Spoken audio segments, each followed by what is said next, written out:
হিজরি ৫৫ সালের এক রাতের ঘটনা। সুলতান নুরুদ্দিন জঙ্গি তাহাজ্জুদ ও দীর্ঘ মুনাজাতের পর ঘুমিয়ে পড়েছেন। নিঝুম রাতে তিনি স্বপ্নে দেখলেন স্বয়ং রসুল সাল্লাল্লাহু আলাইহি ওয়াসাল্লাম তার কামরায় উপস্থিত। তিনি কোনো ভূমিকা ছাড়াই দুজন নীল চক্ষু বিশিষ্ট লোকের দিকে ইঙ্গিত করে বললেন, নুরুদ্দিন, এই দুজন থেকে জলদি আমাকে মুক্ত করো। এই ভয়াবহ স্বপ্ন দেখে নুরুদ্দিন জঙ্গি অত্যন্ত ভীত সন্ত্রস্ত হয়ে ঘুম থেকে জাগ্রত হলেন। ভাবলেন, আল্লাহর রাসূল তো এখন কবরে জীবন্ত আছেন, তার সাথে অভিশপ্ত ইহুদিরা এমন কি ষড়যন্ত্র করতে পারে? কি হতে পারে তাদের চক্রান্তের স্বরূপ? তারা কি রাসূলের কোনো ক্ষতি করতে চায় কি পরজীবনেও তার সাথে ষড়যন্ত্রে লিপ্ত হতে? আমাকে দুজন ইহুদির চেহারা দেখানো হলো কেন? শয়তান তো আল্লাহর নবীর অবয়বে আসতে পারে না। তাহলে কি আমি সত্য স্বপ্ন দেখেছি? এসব ভাবতে ভাবতে সুলতান অস্থির হয়ে পড়লেন। তিনি তাড়াতাড়ি ২ রাকাত নামাজ আদায় করলেন।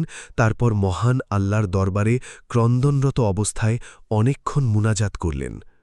অবশেষে আবারও তিনি ঘুমিয়ে গেলেন। এবারও তিনি প্রথমবারের মতো রাসূল সাল্লাল্লাহু আলাইহি ওয়াসাল্লামকে স্বপ্নে দেখলেন। তিনি তাকে পূর্বের ন্যায় বলছেন, নুরুদ্দিন, এই দুজন থেকে আমাকে মুক্ত করো। এবার নুরুদ্দিন জঙ্গি আল্লাহ আল্লাহ বলতে বলতে বিছানা থেকে উঠে গেলেন। কি করবেন কিছুই ঠিক না করতে পেরে দ্রুত অজু করে মুসাল্লায় দাঁড়িয়ে অত্যধিক ভীত সন্ত্রস্ত অবস্থায় ২ রাকাত নামাজ আদায় করলেন এবং দীর্ঘ সময় অশ্রুসিক্ত নয়নে দোয়া করলেন। রাতের অনেক অংশ এখনও বাকি আছে। সমগ্র পৃথিবী যেন কি এক বিপদের সম্মুখীন হয়ে নিঝুম হয়ে আছে। কি এক মহা বিপর্যয় যেন পৃথিবীর বুকে সংঘটিত হতে যাচ্ছে। কঠিন বিপদের ঘনঘটা যেন চতুর্দিকে ছড়িয়ে পড়ছে। তিনি মুখ তুলে আকাশপানে তাকালেন। মনে হল স্বপ্ন দেখা ওই দুজন লোক যেন তাকে ধরার জন্য দ্রুত গতিতে ধেয়ে আসছে। তিনি সেই চেহারা দুটোকে মনের মণিকোঠা থেকে সরাবার চেষ্টা করলেন, কিন্তু কিছুতেই তা সম্ভব হল না। বারবার মনে হচ্ছে অন্য কিছু। শেষ পর্যন্ত নিরুপায় হয়ে নুরুদ্দিন জঙ্গি চোখ বন্ধ করে আবারও তন্দ্রাবিভোর হয়ে শুয়ে পড়লেন। শোয়ার পর তৃতীয়বারও তিনি একই ধরনের স্বপ্ন দেখলেন। রসুল সাল্লাল্লাহু আলাইহি ওয়াসাল্লামের বক্তব্য শেষ হওয়ার পর নুরুদ্দিন জঙ্গি ক্রন্দনরত অবস্থায় বিছানা পরিত্যাগ করলেন। এবার তার দৃঢ় বিশ্বাস জন্মাল যে নিশ্চয়ই প্রিয় নবী সাল্লাল্লাহু আলাইহি ওয়াসাল্লামের রওজা মুবারক কোনো না মহাবিপদের সম্মুখীন হয়েছে। তিনি তড়িৎ গতিতে অজু করে ফজরের নামাজ আদায় করলেন।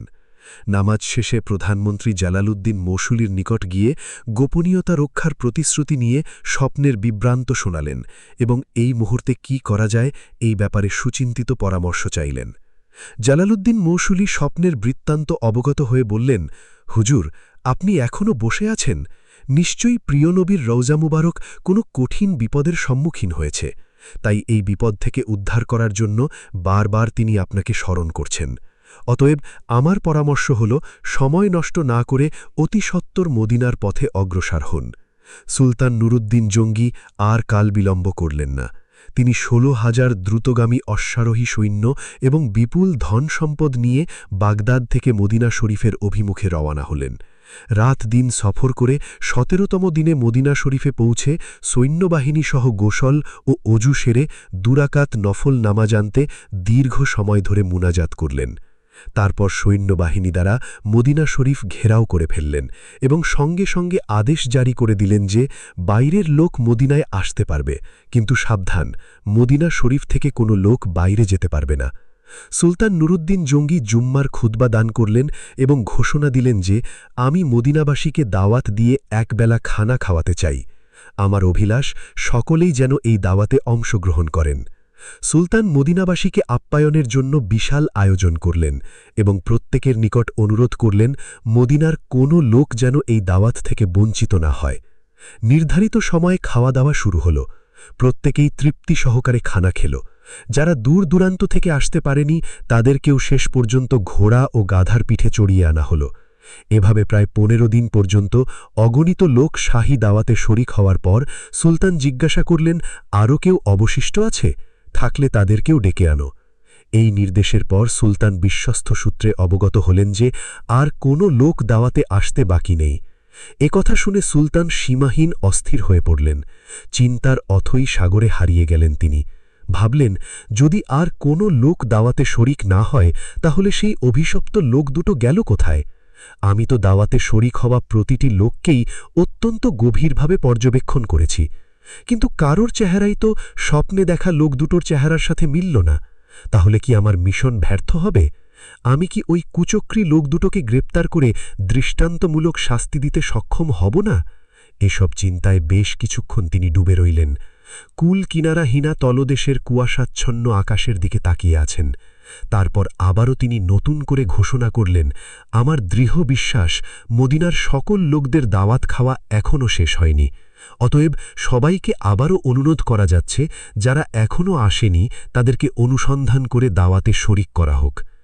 কথা শুনে মদিনাবাসী সকলেই এক বাক্যে বলে উঠল, হুজুর, মদিনার আশেপাশে এমন কোনো লোক বাকি নেই যারা আপনার দাওয়াতে অংশগ্রহণ করেছে। তখন নুরুদ্দিন জাঙ্কি বলিষ্ঠ কণ্ঠে বললেন, আমি যা বলেছি ঠিকই বলেছি, আপনারা ভালোভাবে অনুসন্ধান করুন। সুলতানের এই দৃঢ়তা দেখে লক্ষমণি জনতার মধ্য থেকে এক ব্যক্তি হঠাৎ করে বলে উঠল, হুজুর, আমার জানামতে দুজন লোক সম্ভবত এখনও বাকি আছেন। তারা আল্লাহওয়ালা বুজুর্গ মানুষ, জীবনে কখনও কারোর কাছ থেকে হাদিয়া তোহফা গ্রহণ করেন না, এমনকি কারোর দাওয়াতেও শরিক হন না।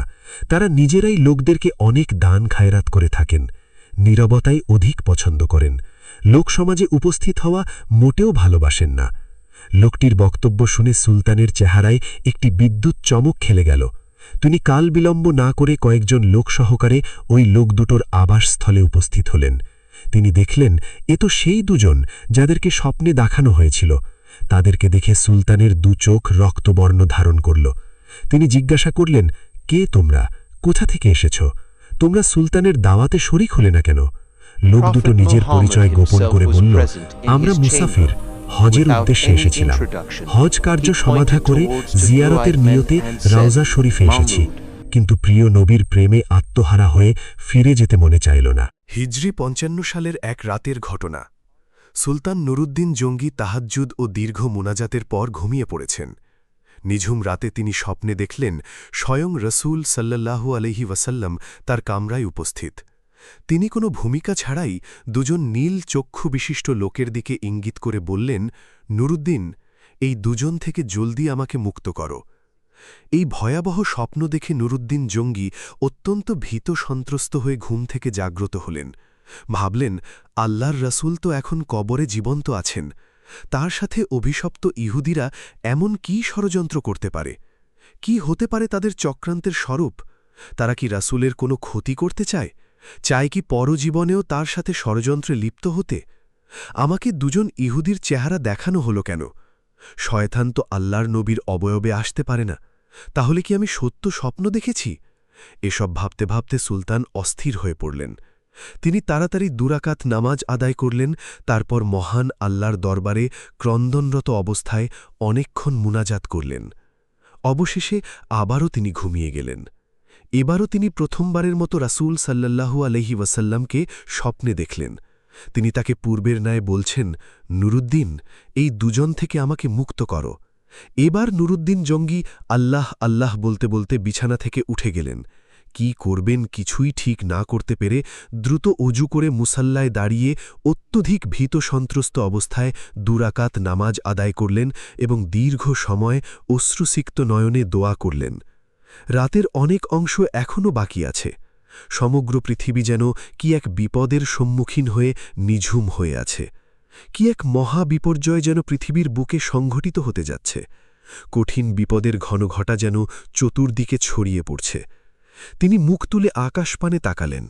মনে হল স্বপ্ন দেখা ওই দুজন লোক যেন তাকে ধরার জন্য দ্রুত গতিতে ধেয়ে আসছে। তিনি সেই চেহারা দুটোকে মনের মণিকোঠা থেকে সরাবার চেষ্টা করলেন, কিন্তু কিছুতেই তা সম্ভব হল না। বারবার মনে হচ্ছে অন্য কিছু। শেষ পর্যন্ত নিরুপায় হয়ে নুরুদ্দিন জঙ্গি চোখ বন্ধ করে আবারও তন্দ্রাবিভোর হয়ে শুয়ে পড়লেন। শোয়ার পর তৃতীয়বারও তিনি একই ধরনের স্বপ্ন দেখলেন। রসুল সাল্লাল্লাহু আলাইহি ওয়াসাল্লামের বক্তব্য শেষ হওয়ার পর নুরুদ্দিন জঙ্গি ক্রন্দনরত অবস্থায় বিছানা পরিত্যাগ করলেন। এবার তার দৃঢ় বিশ্বাস জন্মাল যে নিশ্চয়ই প্রিয় নবী সাল্লাল্লাহু আলাইহি ওয়াসাল্লামের রওজা মুবারক কোনো না মহাবিপদের সম্মুখীন হয়েছে। তিনি তড়িৎ গতিতে অজু করে ফজরের নামাজ আদায় করলেন।